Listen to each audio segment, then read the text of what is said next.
Hello, everyone, and welcome to Autism Stories. I'm your host, Doug Fletcher, the founder of Autism Personal Coach. Autistic people are the true experts of the autistic experience, and Autism Stories is where we interview autistic people and others in the autism community to learn from their stories, experiences, and get their advice. If you would like to be notified about each week's episode of Autism Stories, we suggest you subscribe on your favorite podcast listening platform. We would also appreciate it if you could give us a positive rating and review, as it will help others to learn about autism stories. So many of my favorite people are autistic, but there are also parents of autistic people that I have the highest regard for. However, at times, these communities can have much disagreement with one another. On this episode of Autism Stories, we talk with Tiffany Joseph, an autistic parent, about how both sides can better work together to get the things they want and need in their lives. We hope you enjoy today's conversation. Tiffany, thanks so much for joining us today. I wanted to start out and learn, where does your story in the autism community begin? Okay, so my personal story begins way after I was really in the autism community, because both my parents have an autistic sister, and my grandfather is as well, my biological grandfather, and my brother is as well. But I didn't personally find out about myself until my first year in college. I had just turned 19. I had just been thrown into adulthood after having, I would say, a successful school life in childhood, like with academics. So everybody thought academics means that you can be a good adult, which obviously in my case did not work. In college, I was actually experiencing my first of two autistic burnouts. And that's really when an autistic person can no longer keep up that mask of normalcy. And I had severe depression, anxiety. I was staying up like 18 hours a day, and I just lost a lot of like coping skills, basically.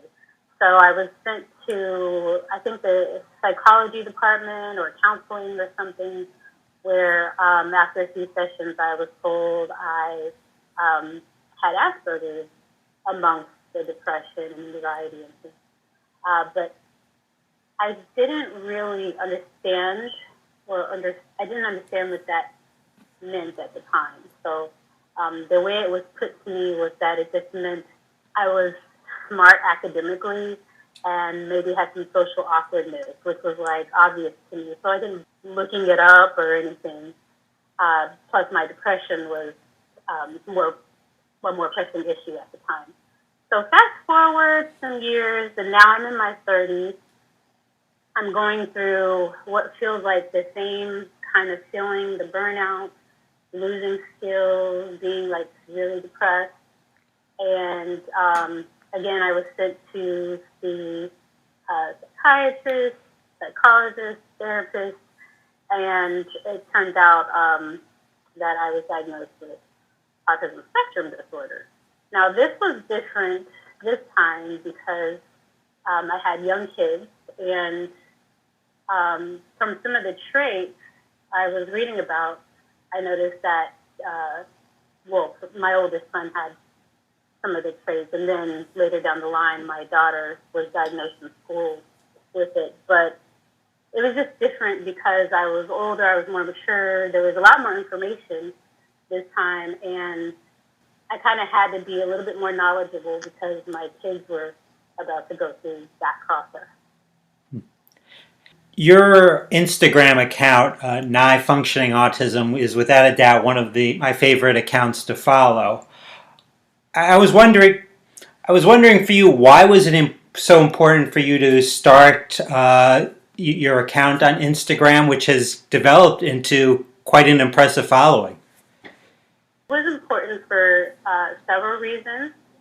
First, I didn't see a lot of Black autistic people when I did do searches. And I also started off consuming only things that were that pertain to autistic people.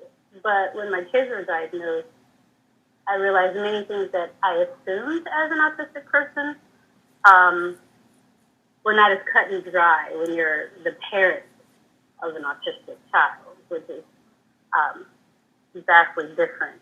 So basically, I got tired of the fighting on both sides, and I know that from having experiences on both sides that I could help each side understand each other, and that um, we should be working together as opposed to fighting each other, specifically because we are on the same side. When I hear autistic people, um,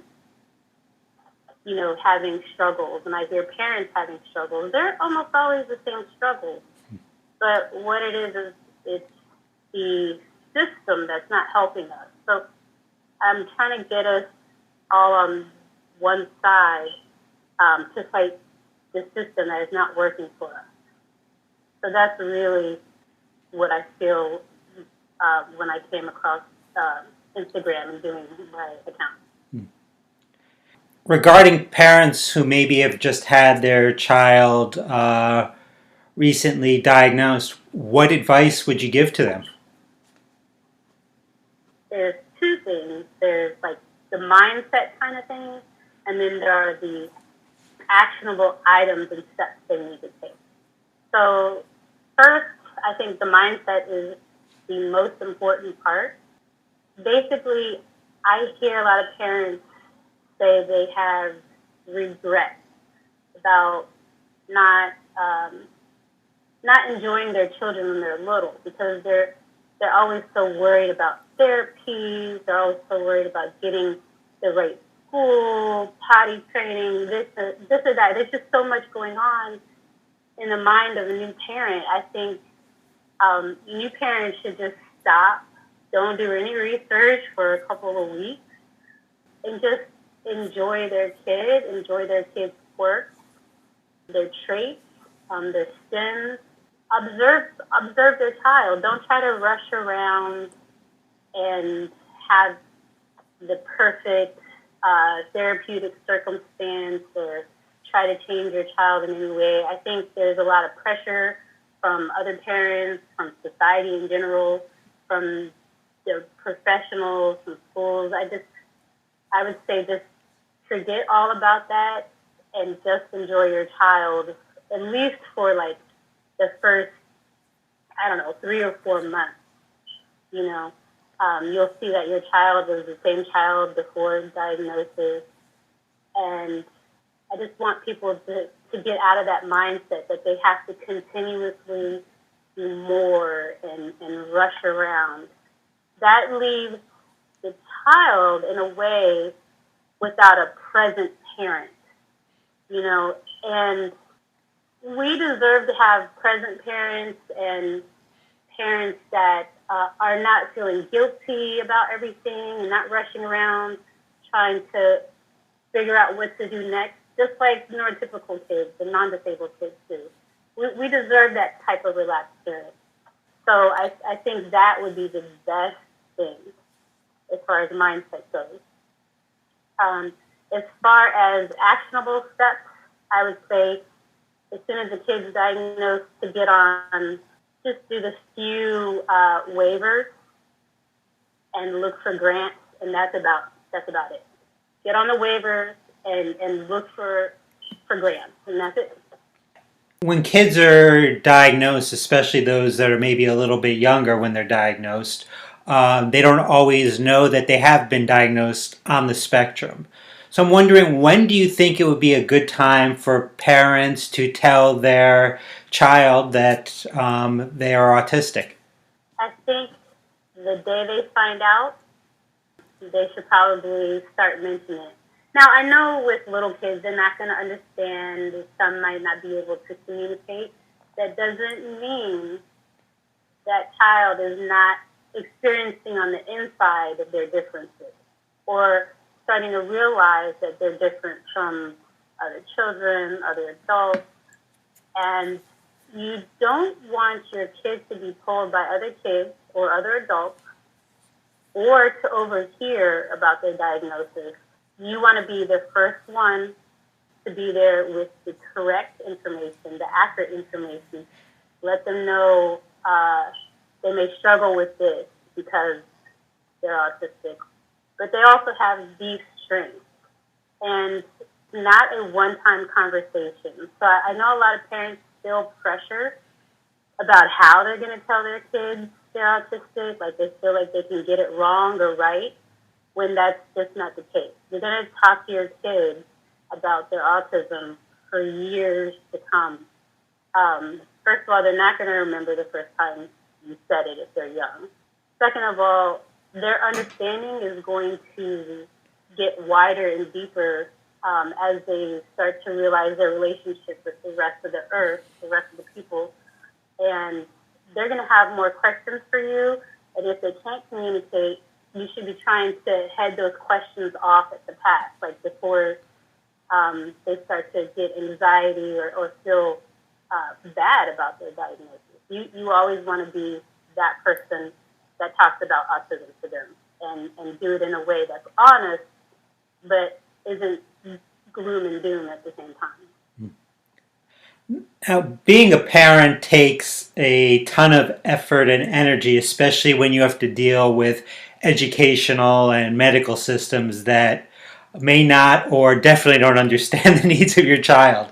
What are some Yes. things you've learned to maybe protect your energy to meet your own needs and your child's at the kind of same time?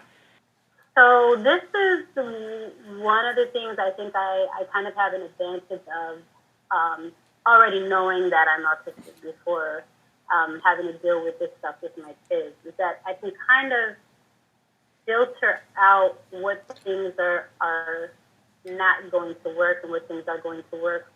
But at the same time, what I've seen with my non-autistic parent friends is that they spend a lot of energy when their kids are young, but this is a lifetime fight.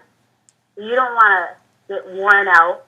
I'm not saying you will always have to fight the system. You won't always have to deal with terrible medical people or educational staff, but sometimes you will. So you really need to pick and choose your battles for one, and that's with the world. Like when it comes to your kids at home, when it comes to who you argue with on the internet, you really need to like pick your battles and save your energy. But also, I don't deal with judgment from the general public at all, and that saves my energy. I don't care about staring. I don't care about educating them. I really don't care at all about the general public simply because I know I'm probably going to have to deal with getting services, for the next few years. I save my energy by not dealing with them at all. I try to keep what I know within the autism community, and I try to save our fight within us, so we keep that energy going within our community. In thinking about the needs of the parent, one of your posts on Instagram brought up that not just autistic parents, but neurotypical parents oftentimes forget about their sensory needs. Why do you think this is the case? I, I think it just comes from not having to deal with their senses throughout their entire lives. A lot of people have told me they didn't even know they had or didn't think about sensory needs, which to an autistic person, that's crazy because that guides our days. And I can see in neurotypical or non-disabled people, I can see their sensory issues clearly. So for people not to understand that they have their own sensory needs and challenges, it's different for me. But I think that parents or neurotypical parents don't spend enough time taking care of their sensory needs, which an autistic person can't do. Like, we have to. So yeah, so if your kids are, being loud or moving too much or just doing whatever, I never ask my kids to stop stimming or stop taking care of their sensory needs. So first, I will always try to take care of mine before I ask them to do any changes. Like, I always have my headphones on. I can get music. I can take a walk or what have you. I definitely don't let myself get to the point of overload. But if I can't, like if we're in a small enclosed space, I do not hesitate in asking them to stem quietly or go to a different place to stem or, what have you. But definitely my sensory needs are just as important, and so are every parent as their kids. And you mentioned on Instagram that neurotypical parents need to realize and acknowledge that they are oppressive to the autistic community and is harming progress in their children. What do you see as some common examples of this oppression? I would have to say my most challenging one is the parent bubble. So you'll see on Facebook groups or in real life, I'm usually the only autistic adult around a group of parents who have autistic kids. And this goes for the groups too.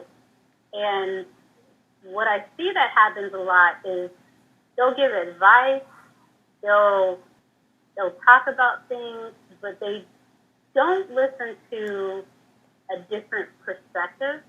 They don't even sometimes allow an autistic perspective to come in. And it's just strange to me because their kids have that autistic perspective.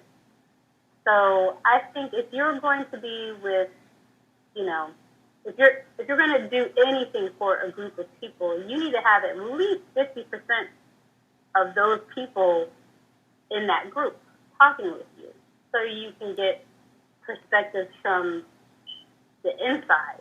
But I see a lot of parents talk to each other, and a lot of the things I think are not helpful, or there's a lot of venting and support, but I don't see a lot of actionable steps that people can take. So I just think that in that bubble, sometimes they just do not let outside experiences in, especially autistic experiences. The other thing is we are generally unemployed or underemployed. There's about I think it was 85% of us are underemployed at least, and over 50 are unemployed. So we as a community, a group, we don't have a lot of resources. I mean, basically, our main resource in the entire autism community is our experiences and our opinions. But parents have money, they have their own opinions, they have their own experiences, but the funding is really where I see the oppression, because you can have a group of people that say one thing, like autistic people, but then you can have a group of parents that have a totally different opinion, but they actually have the money and the power, and they're working in high executive environments, things that we're not. They have the money to get their experiences pushed into law, and we don't. I'd say the biggest key to that, or the biggest symbol of that, is the cliff of services. So at age 22, you stop getting all service, or is it 21? It's 22 in my state, but I know it's 21 in some others. So you fall off this cliff of services because, and this is the way I see it, parents need help right now. What they fight for are things for what their children need now.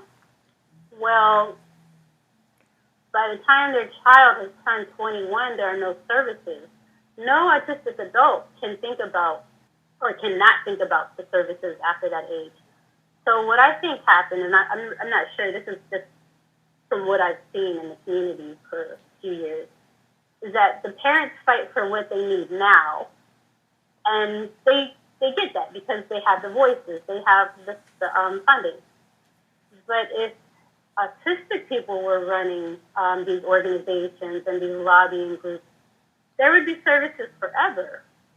So I think that is one symptom of just having one voice in the community. Is in the click of services is my symbol for that. Because there's no way if we were fighting that would ever be law. Well, the frustrating thing about that is, in most cases, autistic people are adults twice as long as they are children.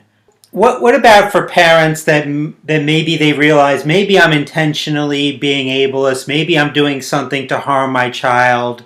What can I as a parent do to change that? I think parenting needs to have a zone of forgiveness and a guilt-free zone. So kids are awesome at forgetting things as long as you fixed it at some point in their childhood. So they probably won't remember or won't really care if something got better. So I don't think parents should feel guilty as long as they're continuously looking for things that help. And when they feel they've harmed their child, just be honest. Tell your kids, I don't care if they can speak or not, just be honest with your kids at all times and tell them you have made a mistake or you feel you've made a mistake. You know, you don't have a lot of resources, and this is the reason you made that mistake, but you're going to try to do better. Kids are so forgiving, and they love their parents, so they're not going to, hold a grudge. As long as you be corrected, just move on from that. Now, you're part of the autistic adult community, and you're also a parent, and definitely those communities clash at times. So I'm wondering how being the intersection of those two kind of identities for you, do you feel like has made you a better parent? I would say, as far as knowing what kind of so being in these two communities has really helped my parenting skills. For one, I don't feel as bad as I used to when I would make a mistake with the kids because I see how some small mistakes like get parents they feel like failures and they say like things like that when as far as I know, parenting is like a social contract where you do the best you can and you just make mistakes and you have to move on from that.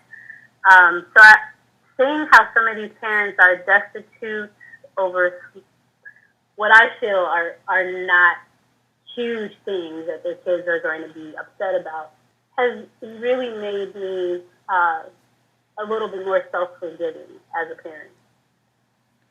Well, Tiffany, I've been following you for quite a long time on Instagram, and I'm so thankful today to have the time to speak with you. Thank you so much. Thanks to everyone for listening, and thanks so much to Tiffany for the conversation. To learn more about Tiffany and her Instagram account, check out the link in the podcast description of this episode.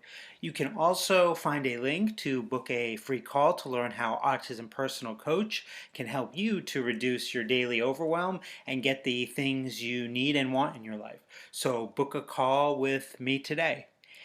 If you'd like to be notified about each week's episode of Autism Stories, we suggest you subscribe on your favorite podcast listening platform. We would also appreciate it if you could give us a positive rating and review, as it will help others to learn about autism stories. On next week's episode of Autism Stories, we will talk about being autistic in Kenya. Talk to you then.